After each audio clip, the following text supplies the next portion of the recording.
제12구 참사의 원인을 두고 여러 의혹이 나오고 있지만 그 중에서도 이해가 가지 않는 부분이 있습니다. 참사 당일 현장 인근에 있던 기동대를 왜 투입하지 않았는가 하는 점입니다. 참사 당일 현장에 투입된 경력 137명 중 마약 단속 인력은 서울경찰청 마약수사대와 용산, 동작, 강북, 광진경찰서 소속 10개 팀 52명에 달했습니다. 시민 안전과 질서를 위한 경력은 몇 명이었습니까? 0명 아니었습니까?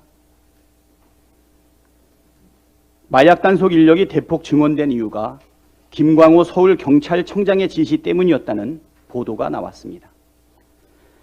윤석열 대통령이 마약과의 전쟁을 선포하고 검찰과 경찰의 수장들이 앞다퉈 마약 수사를 강조하자 김광호 청장이 마약 단속 기획으로 판을 키운 것 아니냐는 것입니다.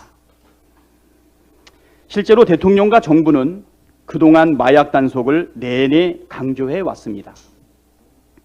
10월 6일 한덕수 총리는 마약 범죄에 대해 특단의 조치가 필요하다고 했고 10월 11일 윤석열 대통령은 국무회의에서 마약사범 사법 처리를 언급한 데 이어 10월 21일 경찰의 날 기념식에서 마약과의 전쟁에서 승리해달라고 주문했습니다.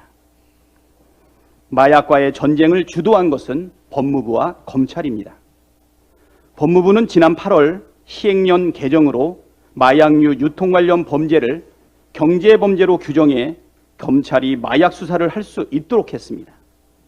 10월 13일 한동훈 법무부 장관은 전쟁을 치른다는 각오로 마약과 민생 침해 범죄에 엄정 대응하라고 지시했고 대검찰청은 10월 14일 마약범죄 특별수사팀 설치 계획을 발표했습니다.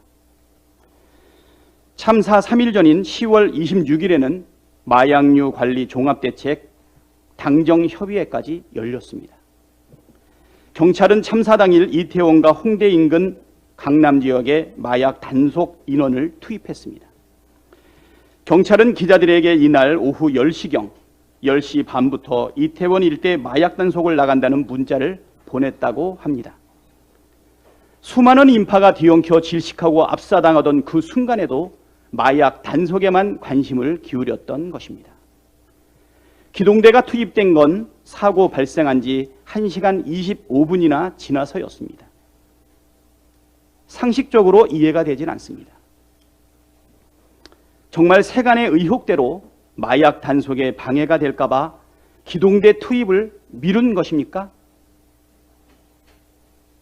그렇다면 시민들의 목숨보다 마약 단속 실적이 더 중요했던 것입니까?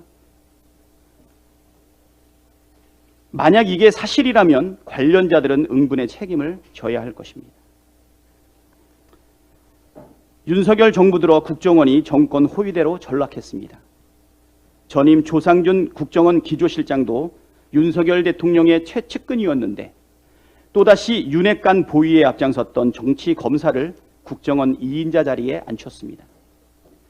지난 10월 28일 임명된 김남우 국정원 기조실장은 강원랜드 채용비리 수사 무사 의혹을 무혐의 처분한 장본인입니다. 서울중앙지검 형사1부 부장검사 재직 시절에는 강원랜드 채용비리 수사 외압 행사 의혹이 있던 권성동, 염동열 의원과 검찰 고위 간부들을 모두 무혐의 처분했습니다. 수사 외압의 핵심 당사자로 지목됐던 김우현 당시 대검찰청 반부패 부장검사는 피의자로 입건조차 되지 않았던 것으로 알려졌습니다. 검찰 권력을 남용하고 사유화하더니 이제는 국정원마저 사유화하려는 것인지 기가 막히고 참담합니다. 국민의 실망과 분노가 임계치에 다다랐습니다. 윤 핵관에게는 한없이 관대하고 국민의 안전에는 무관심하며 정적과 야당에게는 냉혹한 윤석열 정부의 말로는 결코 아름답지 않을 것입니다.